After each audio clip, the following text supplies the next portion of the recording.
il y a environ 5 ans, j'ai rencontré un homme sage et riche qui avait consacré toute sa vie à étudier le succès, et il avait tiré une conclusion claire sur la raison du succès dans la vie, notamment dans les affaires. Il est maintenant décédé, mais je n'oublierai jamais ce qu'il m'a dit, car j'ai immédiatement compris qu'il avait identifié la clé de mon succès, et du vôtre, comme nous le verrons dans un instant. Il a affirmé que la clé du succès était de fixer un objectif et de s'y tenir jusqu'à ce que vous atteigniez le succès. Il a expliqué que votre esprit subconscient acceptera alors cette expérience de succès et la stockera comme un modèle, une sorte de gabarit. Ensuite, votre subconscient vous poussera, vous dirigera et vous guidera pour répéter ce schéma de succès dans d'autres choses que vous entreprendrez. Une autre façon de le dire est que rien ne réussit comme le succès. Les psychologues ont démontré que la réalisation procure une sensation naturelle d'euphorie. Une fois que vous avez connu votre premier grand succès, non seulement vous êtes inconsciemment programmé pour le répéter, mais rien d'autre ne vous procurera jamais la même sensation merveilleuse. Tous les grands réalisateurs le savent. Quoi qu'il en soit, j'ai compris la vérité de cette idée il y a de nombreuses années, lorsque j'ai commencé à voyager. J'ai passé 8 ans à voyager autour du monde, et de nombreuses manières, un voyage est une métaphore de la vie. Mon premier grand voyage a été cela et bien plus encore. Il a eu un impact énorme sur moi, au point que je ne m'en suis jamais vraiment remis. Ma vie entière a été différente à la suite de ce que j'appelle la traversée du Sahara. Permettez-moi de vous en parler. Quand j'avais 18 ans, 3 amis et moi avons décidé d'explorer le monde. Nous avions déjà quitté le lycée et travaillions dans des scieries sur la côte ouest. C'était en 1963, et beaucoup de nos amis partaient en Europe avec des sacs à dos. Nous avons donc décidé de faire quelque chose de différent. Personne d'autre ne partait en Afrique, alors nous avons décidé d'aller en Afrique. Bien sûr, il ne nous est jamais venu à l'esprit de demander pourquoi personne d'autre ne partait en Afrique. C'était notre première erreur. Après avoir travaillé et économisé pendant 1 an, nous nous sommes entassés à 4 dans une vieille Chevrolet de 1946 et avons quitté Vancouver en direction de Montréal, via Toronto. En fait, nous sommes passés à quelques pâtés de maison d'ici lors de ce voyage. C'était tard dans la nuit lorsque nous sommes partis. Il pleuvait à verse. Nous avions tous 20 ans, et nous étions partis pour voir le monde. Quoi qu'il en soit, j'ai appris plus tard que presque chaque grande entreprise commence par un acte de foi, comme rouler dans l'obscurité, vers l'inconnu. D'une certaine manière, la nature nous protège en nous préservant de la connaissance des difficultés et des obstacles qui nous attendent. Parce que si nous connaissions vraiment tous les problèmes auxquels nous serions confrontés, les revers, la souffrance, l'échec temporaire et les déceptions, beaucoup d'entre nous hésiteraient à commencer quoi que ce soit. Notre plan était de traverser le pays jusqu'à Montréal, de trouver des emplois sur des navires pour traverser l'Atlantique, puis de descendre vers le sud à travers l'Europe jusqu'en Afrique. Un plan assez basique. Cependant, à Montréal, l'un des gars a décidé d'abandonner et de rentrer chez lui, et il nous a quittés. Eh bien, cela en a laissé 3. Les 2 autres, après un jour, je me souviens toujours de cela, après un jour de recherche d'emploi sur le front de mer, ont décidé d'abandonner. Ils ont décidé d'arrêter d'essayer et de dépenser leurs économies limitées pour payer leur traversée de l'Atlantique au lieu de travailler pour la gagner. J'ai essayé de les dissuader. Je leur ai dit qu'abandonner est une habitude. Si vous abandonnez la première fois que vous rencontrez des difficultés, vous abandonnerez toujours lorsque les choses deviendront difficiles. Vous établirez en fait un schéma d'échec plutôt qu'un schéma de succès. Mais leurs esprits étaient faits, alors nous avons divisé nos économies et ils ont pris passage sur un navire pour l'Angleterre.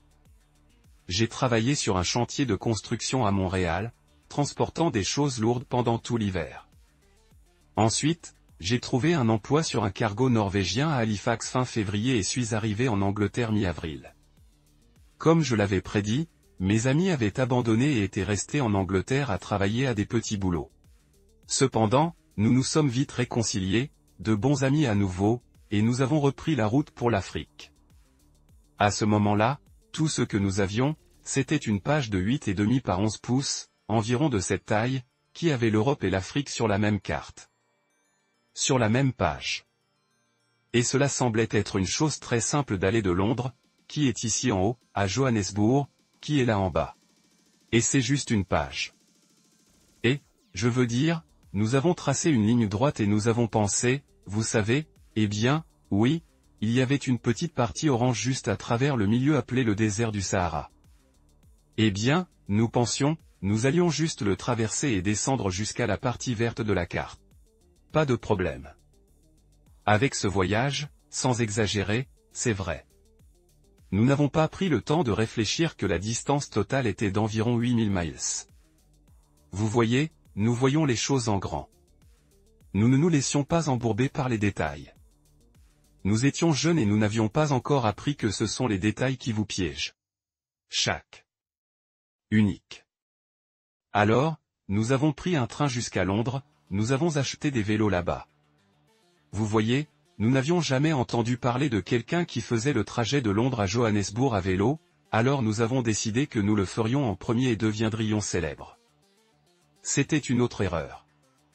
Dès que nous avons vite compris qu'en faisant du vélo à travers la France au printemps, vous vous rendez compte que les collines sont toutes en montée et que le vent est toujours en pleine figure. De même, j'ai découvert que lorsque vous vous lancez dans une nouvelle entreprise, vous trouvez souvent la même chose. Tout semble aller de travers, généralement au pire moment possible et de la pire manière possible et la plus coûteuse, comme commencer une nouvelle entreprise ou une nouvelle carrière. Quoi qu'il en soit, après 2 semaines à pédaler péniblement en montée tout le temps, ce qui semble être une impossibilité géographique, mais c'est vrai, nous avons dit au diable ça, nous avons chargé les vélos dans un train et nous avons traversé la France et l'Espagne jusqu'à Gibraltar. Là-bas, nous avons vendu les vélos et acheté un Land Rover. Maintenant, nous avions un petit problème. Nous étions à court d'argent. Nous avions épuisé nos maigres finances en achetant le Land Rover et nous n'avions pas assez d'argent pour le carburant et l'équipement.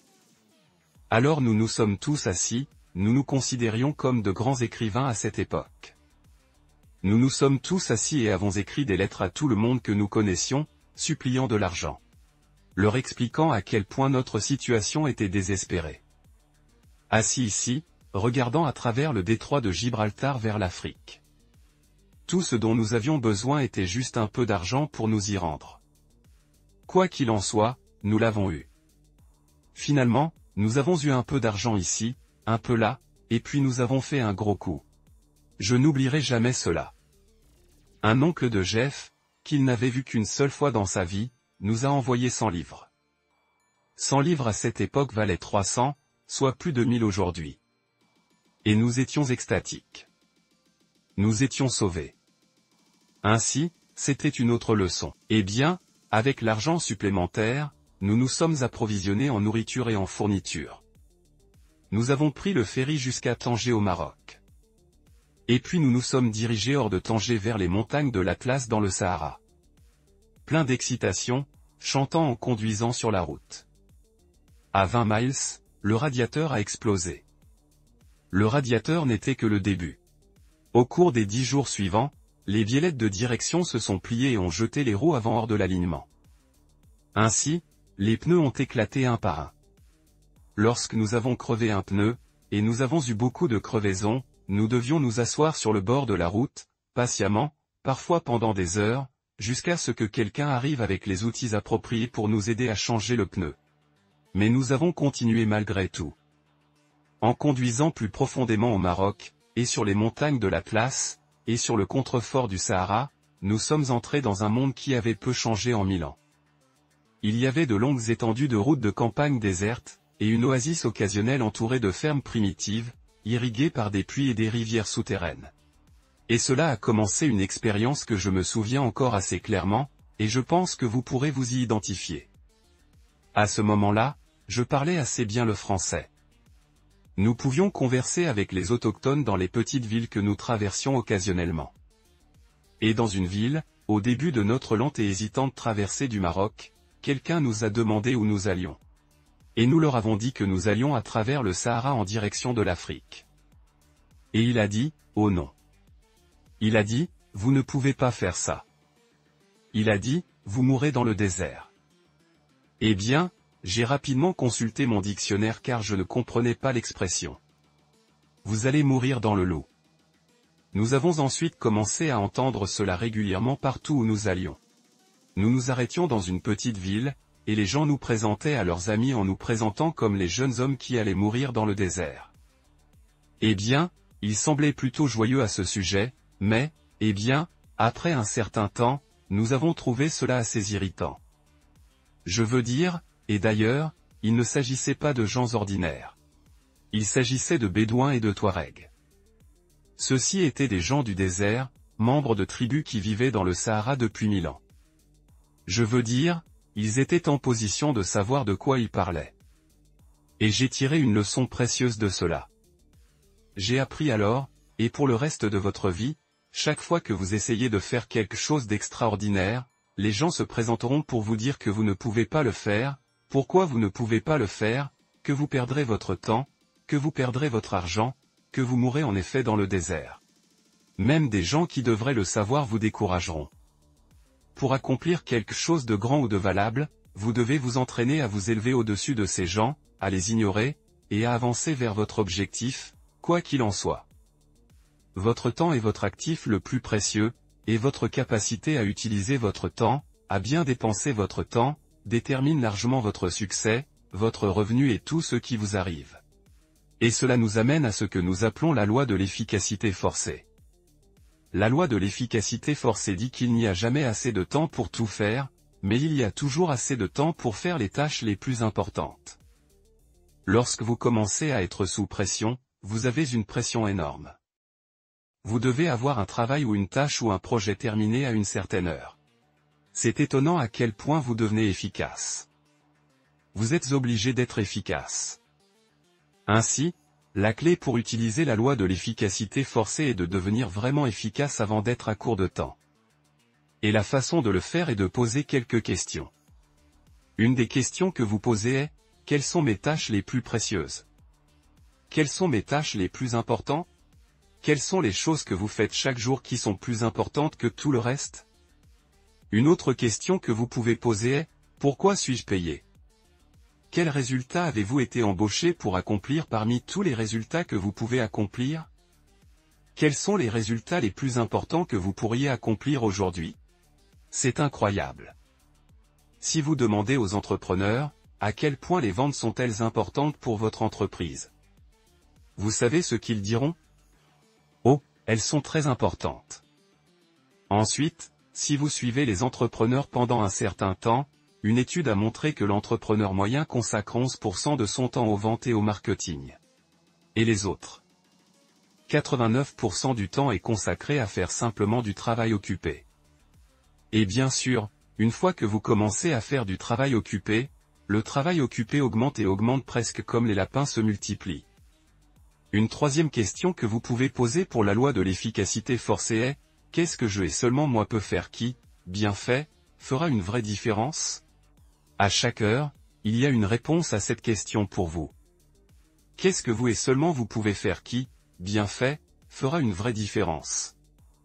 Cela signifie que si vous ne le faites pas, personne d'autre ne le fera. Mais si vous le faites et que vous le faites bien, cela peut faire une différence dans votre vie et dans votre entreprise. Et la dernière question pour l'efficacité forcée est la suivante. Quelle est la meilleure utilisation de mon temps en ce moment? C'est la plus grande de toutes les questions en gestion du temps. Et tous les livres et cassettes et cours et systèmes de gestion du temps se résument tous à la réponse à cette question. Quelle est la meilleure utilisation de votre temps en ce moment? Quelle que soit votre réponse à cette question, minute par minute et heure par heure, assurez-vous de travailler sur cela. Et non sur autre chose, et vous deviendrez l'une des personnes les plus efficaces de votre entreprise.